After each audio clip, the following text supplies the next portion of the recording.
पत्नी के चरण की धूली पति के माथे पर, पता कितना बड़ा ये पाप है, अपराध है। नहीं नहीं नहीं, हम नहीं कर सकती, किसी और से जाके लेके आओ। नारद जी और भक्तों के पास गए। नारद जी ने खुद ने देने से भी मना कर दिया। भगवान ने बोला नारद जी आप ही हमारे भक्त हो, आप दे दो।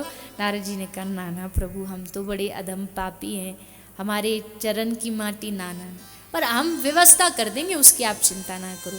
नारद जी सब दुनिया में घूमे और सबको नरक का डर। भगवान के कोई आपसे कह दे कि आपको अपना चरण की रज भगवान के माथे पर रखनी है, इससे बड़ा पाप क्या होगा? नहीं। सब जगह जब हार थक के नारद जी लौट आए तो भगवान ने पूछा ब्रज गए थे, वृंदावन गए थे? नारद जी ने कहा वहां क्या करूंगा जाकर के, वहां तो वो गोपियां, वो क्या कर लेंगी? भगवान ने कहा जा, तो जहां तुझे भेजना था वहीं तू नहीं गया। तो देवर्षि नारद जी लिए वीणा वृंदावन पहुंचे। यमुना के किनारे सारी गोपियां ने जैसे नारद जी को देखा तो जैसे मानो प्राण आ गए हों कि जरूर नारद जी कोई सूचना लेके आए हैं। कहो नारद, कैसे हमारे प्रियतम, कैसे श्याम सुंदर, कैसे? नारद जी ने कहा अभी तो ठीक नहीं है, बड़े उनके माथे मस्तिष्क में दर्द हो रहा है, रज चाहिए, कोई देने को तैयार नहीं। बड़ा परेशान हो गया, पूरी दुनिया में घूम लिया, ब्रह्मांड में घूम लिया, पर गोपी किसी ने रज देने की हामी न भरी। गोपी हंसने लगी और बोला नारद बस इतनी सी बात? अरे तू आता एक बार कहता, एक चुटकी की बात कर रहा है, तू कहे तो पूरी चुनरी उतार के इसमें भर भर के अपनी चरणों की रज गठरी बांध दे दूं, ले जा, जाके श्याम सुंदर के माथे पे लगा देना। नारद जी ने लिया और जाने लगे, पर जाते जाते नारद जी मुड़ के पूछते गोपी एक बात बता,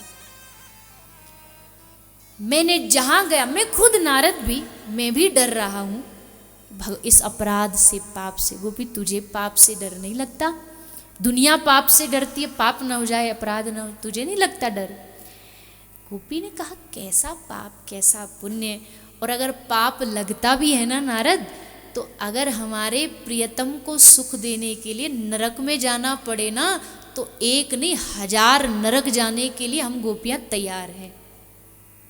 हमें नरकों से डर नहीं लगता है, हजारों जन्मों तक भी अगर इस कृत्य के लिए हमें नरक में डालना पड़े ना, तो हम खुशी खुशी रहेंगी। क्यों? क्योंकि हमें पता है इस नरक में हम अपने प्रियतम को सुख दे करके आए, और यही हमारी प्रसन्नता है।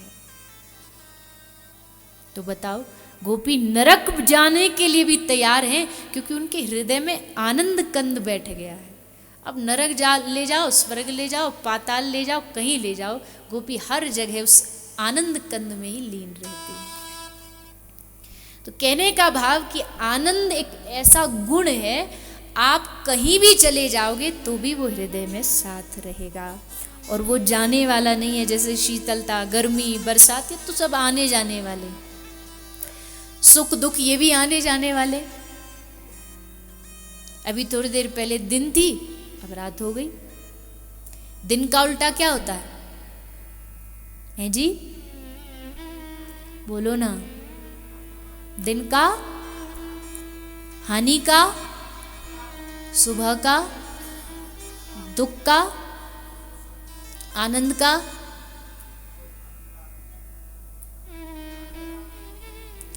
आनंद ही है,